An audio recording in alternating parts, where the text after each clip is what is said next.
70,000 لوگ ایسے ہیں جو بغیر حساب جنت میں جائیں گے، ان کا کوئی حساب نہیں ہوگا۔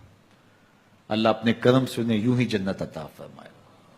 صحابہ نے عرض کی، یا رسول اللہ صلی اللہ علیہ وسلم وہ کون ہیں؟ تو آقا کریم نے ارشاد فرمایا، کانوا لا یکتوون، یہ وہ لوگ ہیں جو اپنے جسم پہ داغ نہیں لگاتے، مخصوص نشان جسم پہ لگا لیتے ہیں، یہ فلاں بزرگ کی نشانی ہے، یہ فلاں جو ہے وہ شہید کی نشانی ہے۔ اللہ نے جب تمہیں سالم الاعضاء پیدا کیا ہے تو اپنے بدن کو تم کیوں نشانی؟ اس نے ساری نشانیاں لگائی ہیں، اس کی نشانیاں اتنی پکی ہیں کہ اس نشانیوں میں فرق بھی نہیں لگتا نا۔ یہ تمہارے انگوٹھے کی نشانی ہے، 6 ارب انسانوں کو لے آؤ اور نشان انگوٹھا لے آؤ، کسی ایک کا بھی نہیں ملے گا۔ یہ نشانی تمہارے رب نے لگائی ہے۔ جیسی صورت تمہاری ہے ایسی صورت کسی اور کی نہیں بنائی، تمہیں منفرد بنایا اس میں۔ پوری کائنات میں سارے لوگ تمہارے جیسے ہیں لیکن تم پھر بھی الگ دکھائی دیتے ہو۔ سب کی 2 آنکھیں، سب کا ناک، سب کے ہونٹ، سب کا رنگ ملتا جلتا، لیکن سب کی شکلیں الگ ہیں۔ یہ زید ہے، یہ بکر ہے، یہ عمر ہے، یہ آس ہے، یہ فلاں ہے۔ دوسرے وہ ولا یسترقون، اور وہ رقیہ نہیں کرتے، یہ چھو منتر جادو ٹونا ہر وقت عاملوں کے پاس بھاگے پھرتے ہیں، اور وہ انہیں جو ہے وہ غلط سلط ٹوٹ کے ٹونے بتاتے ہیں اور وہ کرتے رہتے ہیں۔ عجیب لوگوں کے نفسیات ہوتے ہیں، صبح سے لے کر شام تک اسی چکر میں رہتے ہیں اور پھر ساری زندگی ان توہمات سے نکل ہی نہیں پاتے۔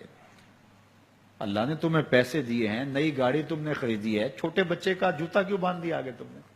جوتا باندھنے سے اگر یہ ایکسیڈنٹ سے، حادثے سے گاڑی بچ سکتی ہوتی ہے تو پھر پاکستان کے جتنے PIA کے جہاز ہیں سب پر باندھ دینا چاہیے، سب پہ جوتے لٹکے ہوئے ہوں۔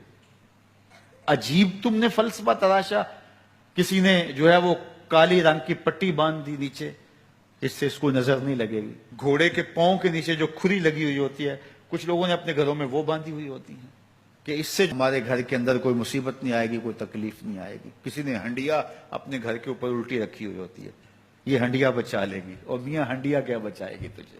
اللہ کے قہر سے کچھ نہیں بچا سکتا۔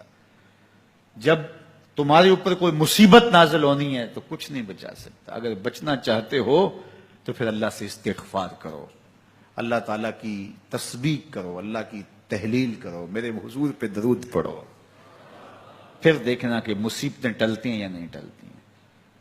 تو یہ خام خواہ کے رقیے اور یہ عامل لوگ جو ہیں ان کا تو کام یہی ہے، ان کا کام چلتا ہے لوگ ذوف الاعتقادی میں مبتلا رہیں، اور یہ کہہ دیتے ہیں کہ آپ کے خاندان میں ایک منحوس عورت ہے، یہ اس کا کیا ہوا ہے، تو کوئی نہ کوئی منحوس تو پہلے ہی انہوں نے طے کر رکھی ہوتی ہے، فوراً ذہن وہاں جا کے لکھ ہو جاتا ہے۔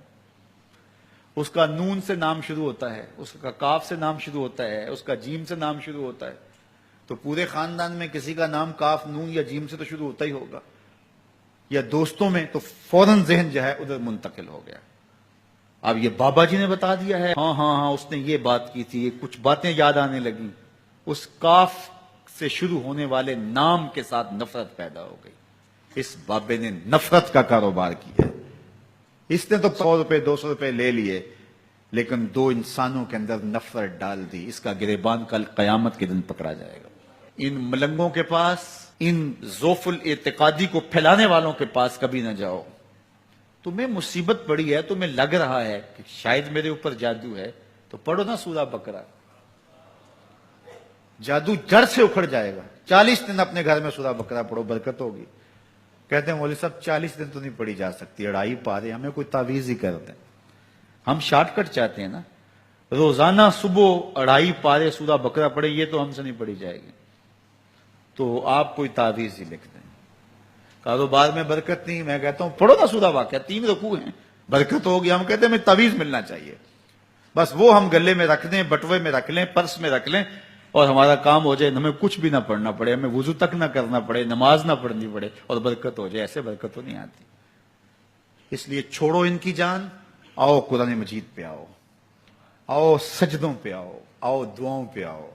سحری کے وقت اس کی رحمتیں آواز دے رہی ہوتی ہیں، حل میں مسترزقن، ہے کوئی رزق مانگنے والا، اور تم اس وقت سوئے ہوئے ہو، سارے دن ٹھوکریں کھاتے ہو۔